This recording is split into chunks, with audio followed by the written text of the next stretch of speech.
Qu'est-ce que la Bolivie? C'est un pays dont la plus grande ville, La Paz, est à 4000 mètres d'altitude.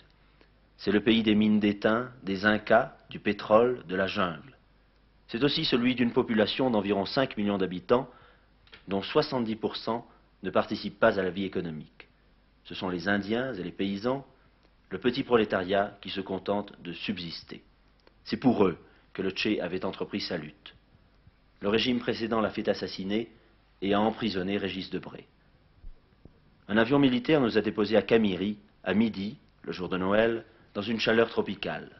Camiri, c'est tout à l'extrême sud de la Bolivie, près de l'équateur. C'est là que Che Guevara a été exécuté, c'est là que Régis Debray a été arrêté le 19 avril 1967, alors qu'il quittait précisément le maquis de Che Guevara.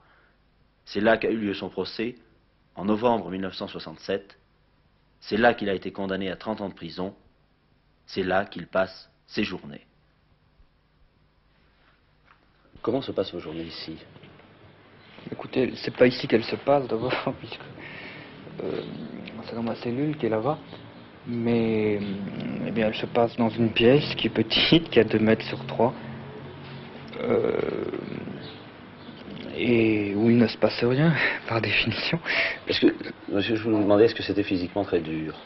Non, je crois que vraiment, actuellement, il faut s'occuper des prisonniers au Brésil. Il ne faut pas s'occuper de moi, parce que je crois que l'effet de cette campagne qu'il y a eu a amené une amélioration de mes conditions de détention depuis 1 mois ou 2. Et vraiment, je pense au... Vous voulez parler de ces campagnes en France? Oui, de ces campagnes en France et ailleurs, ici même en Bolivie, où il y a eu un mouvement de solidarité très remarquable, des étudiants, des ouvriers. Et je crois que c'est plutôt aux camarades torturés du Brésil qu'il faut penser. Moi, je vis dans une cellule, du matin au soir, et du soir jusqu'au matin, et puis c'est tout. Il n'y a rien à dire de plus. Et vous suivez ce qui se passe quand même à l'extérieur? Oui, je reçois les journaux boliviens, la plupart du temps, en tout cas. J'ai les nouvelles que les Américains veulent bien donner, puisque ce sont ces nouvelles qui sont publiées par les journaux locaux. Que pensez-vous des événements qui se sont passés en France depuis que vous êtes en prison, et notamment du départ du général de Gaulle? Alors ça, c'est une question vraiment complexe, à laquelle je ne peux pas répondre en 3 mots. C'est une question très difficile. Vous pensez que c'est une chose importante? Bien sûr, c'est très important. Tout ce que je souhaite, c'est que les pas qu'avait fait le général de Gaulle dans la voie d'une politique indépendante demeurent et subsistent inchangés. C'est tout ce que je souhaite. Pour vous, le problème de votre libération ne semble donc pas se poser comme celui simplement de votre individu? Bien sûr que non. Ne serait-ce que pour une raison très simple, c'est que le jour où je sortirai d'ici, il faudra que tous les autres prisonniers soient déjà sortis, étant donné que je suis considéré comme un délinquant de droit commun. Et que le général Ovando a dit que, je crois que pour la première fois depuis très longtemps dans ce pays, qu'il n'y avait pas à donner d'amnistie le 25 décembre, tout simplement parce qu'il n'y avait pas de prisonniers politiques. Il sait bien que c'est faux, mais il sait bien pourquoi il doit le dire. Il doit le dire parce qu'il y a des forces très puissantes à l'intérieur du pays et à l'extérieur. Mais il a dit qu'il était favorable à une révision de votre procès, qui serait déjà un pas vers votre libération. C'est une blague pour enfants de 3 ans. Le procès n'est pas révisable, il a déjà été confirmé en appel par le tribunal militaire supérieur. Il n'y a aucune possibilité de révision de procès. Il a inventé cette fausse fenêtre pour trouver une attitude. Mais ce n'est pas ni juridiquement possible, ni politiquement souhaitable, car je n'ai aucune intention de demander la révision de ce procès, qui est un fait politique et qui doit être considéré sous un angle uniquement politique, c'est-à-dire sous l'angle de l'amnistie politique, dans la mesure où c'est le moyen qui est donné aux gouvernants des pays dans lesquels il se produit des changements politiques. Ici, je crois qu'il s'est produit un changement politique il y a 6 mois. C'est un changement encore très contradictoire, très instable, très confus. Et jusqu'à ce que les choses se définissent, je ne sortirai pas d'ici. Je ne sortirai pas d'ici tant que ce pays aura des rapports avec l'impérialisme américain, rapports qui subsistent en profondeur. Et la fraction la plus réactionnaire de l'armée qui me maintient ici, c'est parfaitement ce qu'elle fait en me maintenant en prison, puisqu'au prochain coup d'État, ils auront l'occasion de régler le problème, certainement de manière plus définitive. En sorte que ma situation est ouverte à toutes les surprises. Vous avez dit à la fin de votre procès, je suis coupable de croire à la victoire finale et prochaine du Tché. Est-ce que vous êtes toujours de cet avis? Bien entendu. Il faut distinguer entre une forme momentanée qu'a revêtue la lutte du Tché et une inspiration essentielle. Une inspiration qui n'est pas réductible à une seule forme de lutte.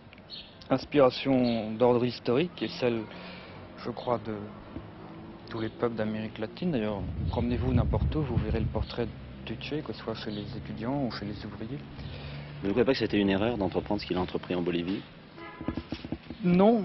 Après, c'est facile à dire, avant, Oui, c'est beaucoup plus bien sûr. difficile. Les militants n'ont pas ce recours de pouvoir se justifier ou dénoncer les erreurs une fois qu'elles ont été commises. Les militants sont des gens qui se risquent toujours un peu et qui payent pour les risques qu'ils prennent. Oui. Le Tché et ses camarades ont payé beaucoup. Moi, je n'ai pas payé du tout, mais ça viendra peut-être. Ce que je voudrais dire, justement, c'est que nous vous voyons là dans un cadre, ma foi, assez agréable. Il fait beau, il y a du soleil, et si ce n'est pas ces militaires, tout serait pour le mieux. Non, Mais votre sûr. cellule est toute différente. Bien sûr, on m'amène jamais ici. C'est la première fois que je viens ici, plutôt la deuxième fois que je viens ici. Et comment est votre cellule? Ben, elle est toute petite, elle est entourée de fils de fer barbelés, miradors et... Loin d'ici, de l'endroit où nous sommes? Non, à 100 mètres peut-être, 50 mètres. C'est une toute petite prison. C'est une prison comme une sorte de puits de fosse aux ours, où on me sort pour les entrevues. Et depuis qu'il y a des entrevues, ce qui est tout de même un fait positif. Vous voyez très peu de monde, en dehors de votre femme, qui a eu maintenant une autorisation spéciale. Elle a eu une autorisation pour rester 15 jours ici, ce qui est vraiment formidable. Et je crois que c'est le... Non, gracias. C'est le résultat, je crois. Vous ne fumez pas? Non, j'ai un... Fumez des cigares, mais... Non, non, merci. C'est le muchas gracias. résultat, je crois, de cette solidarité qu'il y a eu. Autant il y a 6 mois, mes conditions... Ah, j'ai pas de feu, non. Autant il y a 6 mois, mes conditions étaient difficiles, elles se sont améliorées depuis 2 mois. Vous n'avez pas l'impression qu'avec ces améliorations, enfin surtout la permission accordée à votre femme et les autres améliorations relatives dont vous avez parlé, on s'achemine quand même vers le nouveau régime bolivien semble vouloir vous libérer un jour ou l'autre? Parce que quand même les titres des journaux récemment disaient que le président Ovando n'était pas contre une libération, qu'il fallait réviser le procès. Le président Ovando est au centre d'un dispositif où il y a une aile droite et une aile gauche. L'aile gauche est révolutionnaire et évidemment ne peut pas concevoir qu'il y ait des révolutionnaires prisonniers dans ce pays. L'aile droite est contre-révolutionnaire et a jeté dans la balance toute sa puissance pour que je ne sorte pas d'ici. Tant que cette contradiction ne sera pas résolue, je ne sortirai pas. Ovando ne peut pas faire plus que les forces sur lesquelles il s'appuie. Je crois en plus qu'Ovando est sans doute quelqu'un qui évolue depuis 3 mois. Il a une évolution politique, intellectuelle, indubitable. Et il cherche l'appui du peuple. Il l'a presque trouvé, pas tout à fait encore. Pour qu'il le trouve, encore qu'il fasse quelques petits pas. Est-ce que vous voulez que le gouvernement français, que vos amis français continuent l'action qu'ils ont entreprise en votre faveur? Qu'ils l'accentuent? Que faut-il faire? Parce que parfois on a l'impression que le gouvernement bolivien est agacé. On ne sait pas exactement. C'est une question délicate. Le gouvernement français, je lui suis très reconnaissant de tout ce qu'il a fait, mais il est évident qu'il ne peut pas faire plus. Pour beaucoup de raisons. Quant à mes amis français, je crois aussi qu'ils ont fait tout ce qu'ils ont pu.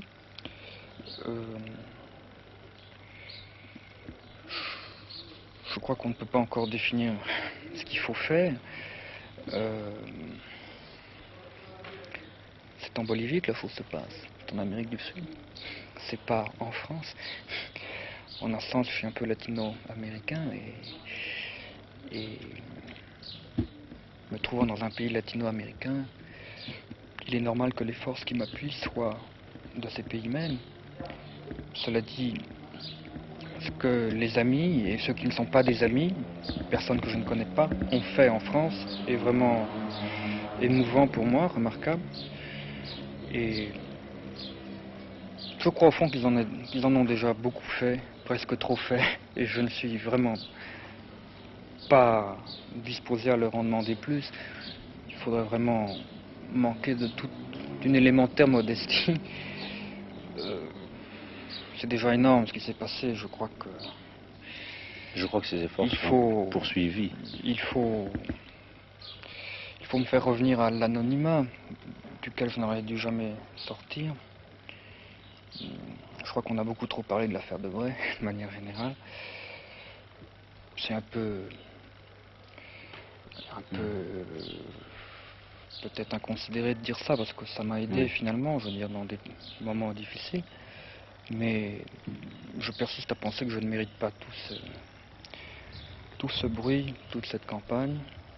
Vous êtes quand même un homme qui est là, condamné à 30 ans de prison. Oh, il y en a tellement d'autres. Mais personnellement, je persiste à penser qu'on en a beaucoup trop fait pour moi et que vraiment, je ne mérite pas tout ça. C'est Noël aujourd'hui. Est-ce que vous avez passé Noël d'une façon particulière? Non. À vrai dire, j'y pense parce que vous êtes là, mais les jours se ressemblent aux jours et il n'y a pas de changement. Si, pour moi, le changement, c'est de vous voir aujourd'hui et c'est formidable. C'est surprenant. Je dois avouer que Noël, pour moi, est un jour comme un autre, sauf que ma femme est là et peut me visiter cet après-midi. Et tout le temps que nous vous prenons maintenant, nous l'enlevons à votre femme. Oh, je sais pas, il y aura peut-être une compensation, on me donnera 10 minutes de plus, je sais pas. Je vous remercie.